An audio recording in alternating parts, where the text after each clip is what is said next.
बढ़ते आगे, देश में 5 चरणों की वोटिंग हो चुकी है। देश की सत्ता के सिंहासन की लड़ाई में कौन जीतेगा और किसकी होगी हार, ये 4 जून को पता चलेगा। लेकिन इन सब के बीच सत्ता पक्ष और विपक्षी नेताओं के बीच जुबानी जंग लगातार चल रही है। आज हम आपको बताएंगे कि आखिर वो कौन कौन से मुद्दे, शब्दावली है जिसके जरिए बीजेपी और विपक्ष के बीच शब्दों के बाढ़ चल रहे हैं। देखिए हमारी ये रिपोर्ट।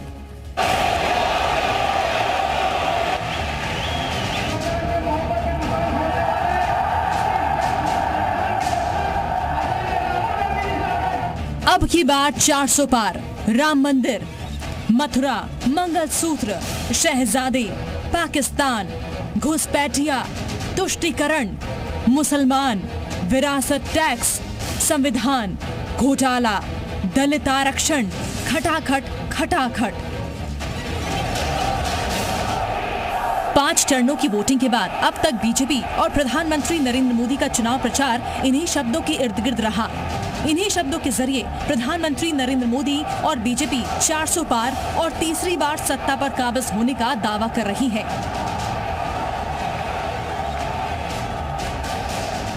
वहीं विपक्ष और राहुल गांधी की ओर से भी खटाखट खटाखट, ठकाठक ठकाठक, संविधान, अग्निवीर, अंबानी, अडानी, इलेक्टोरल बॉन्ड, संविधान, आरक्षण, टाटा बाय बाय जैसे शब्दों से मोदी और बीजेपी पर तीखे वार किए जा रहे हैं। बीजेपी तीसरी बार मोदी के सत्ता में आने की गारंटी दे रही है। अब की बार 400 पार का दावा कर रही है। ये चुनाव दल का नहीं, देश का चुनाव है। इसलिए आज पूरा देश कह रहा है 4 जून 400 पार, 4 जून। वहीं 5 चरणों की वोटिंग के बाद विपक्ष का दावा है कि प्रधानमंत्री और बीजेपी नेताओं की ओर से 400 पार का दावा नहीं किया जा रहा है। नरेंद्र मोदी जी का काम आपके ध्यान को इधर उधर करने का है। घबराए हुए हैं, डर गए हैं, क्योंकि जानते हैं कि इलेक्शन हाथ से जा रहा है। एक और शब्द जिस पर सबसे ज्यादा बवाल हुआ वो है मंगलसूत्र। प्रधानमंत्री मोदी ने अपनी चुनावी रैली में आरोप लगाया कि हमारी माताओं बहनों के मंगलसूत्र पर विपक्ष की नजर है। मेरी माताओं बहनों की जिंदगी में सोना वो सिर्फ शो करने के लिए नहीं होता है, उसके स्वाभिमान से जुड़ा हुआ है।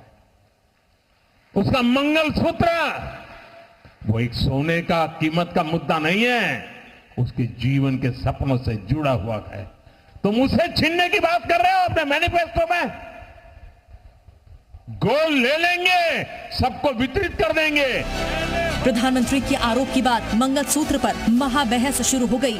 राहुल गांधी और प्रियंका समेत विपक्ष के कई बड़े नेताओं ने मंगलसूत्र को लेकर हो रही सियासत पर प्रधानमंत्री नरेंद्र मोदी पर पलटवार किया। प्रियंका ने तो यहाँ तक कहा कि मेरी माँ का मंगलसूत्र देश के लिए कुर्बान हुआ। कैसी कैसी बहकी बहकी बातें।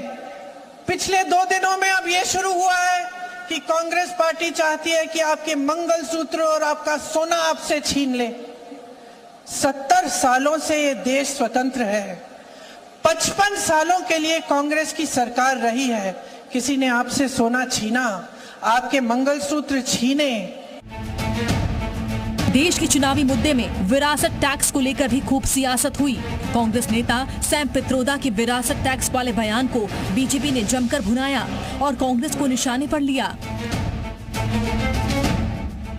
अब कांग्रेस का कहना है कि वो इनहेरिटेंस टैक्स लगाएगी, माता पिता से मिलने वाली विरासत पर भी टैक्स लगाएगी। आप जो अपनी मेहनत से संपत्ति जुटाते हैं वो आपके बच्चों को नहीं मिलेगी, बल्कि कांग्रेस सरकार का पंजा उसे भी आपसे छीन लेगा। वे एक और काम क्या करने जा रहे हैं? आपके पूर्वजों के द्वारा जो संपत्ति अर्जित की गई है, बाप दादों की जो कमाई है, उस कमाई पे भी वे कहेंगे, राहुल गांधी ने कहा है ना, हम सर्वे करवाएंगे, एक्सरे करा देंगे, और एक्सरे करा करके फिर उसमें से आधी संपत्ति ये लोग ले लेंगे और आपको कहेंगे कि भाई ये हमारा विरासत टैक्स है। बवाल बढ़ने की बात न सिर्फ कांग्रेस और विपक्ष की ओर से सफाई आई, बल्कि विरोध के बीच सैम पित्रोदा को इंडियन ओवरसीज कांग्रेस के पद से भी हटा दिया गया। कई मुद्दों पर वो अपना विचार खुलकर रखते हैं, जो मुद्दे वो उचित समझते हैं, जो महत्वपूर्ण समझते हैं, वो उन पर अपनी राय देते हैं। पर इसका माने ये नहीं है कि ये जो राय उनकी राय है ये भारतीय राष्ट्रीय कांग्रेस की राय है। अक्सर ऐसा होता है कि उनके विचार और भारतीय राष्ट्रीय कांग्रेस के विचार मिलते नहीं हैं। बीजेपी 2024 के चुनाव में राम मंदिर निर्माण का मुद्दा लगातार जनता के बीच रख रही है। लोगों को भव्य राम मंदिर के निर्माण में बीजेपी के संघर्ष को बता रही है। साथ ही ये भी दावा कर रही है कि अगर विपक्षी गठबंधन की सरकार आई तो राम मंदिर के फैसले को पलट देगी। प्रधानमंत्री ने तो बाबरी ताला लगाने की बात तक कह डाली। कांग्रेस वाले ये कहते हैं कि राम मंदिर का प्राण प्रतिष्ठा ढंग से नहीं हुआ है। भाइयों बहनों, मेरी बात याद रखना, ये इंडी अलायंस वाले आएंगे तो राम मंदिर पर फिर से बाबरी ताला लगाएंगे। हिंदुस्तान में चुनाव हो और पाकिस्तान का मुद्दा ना उठे, ऐसा हो ही नहीं सकता। कांग्रेस के लिए कई बार सेल्फ गोल कर चुके कांग्रेसी नेता मणिशंकर अय्यर ने एक बार फिर वही काम किया। उन्होंने कहा कि पाकिस्तान के पास भी परमाणु बम है। कांग्रेस नेता के इस बयान को बीजेपी ने जमकर भुनाया। प्रधानमंत्री नरेंद्र मोदी ने तो यहाँ तक कह दिया कि कांग्रेस पाकिस्तान की भाषा बोलती है। कांग्रेस बार बार अपने ही देश को डराने की कोशिश करती है। वो कहते हैं संभल के चलो, पाकिस्तान के पास एटम बम है। भारत को धमकी देते हैं, कहते हैं कि पाकिस्तान ने चूड़ियां नहीं पहनी हुई है।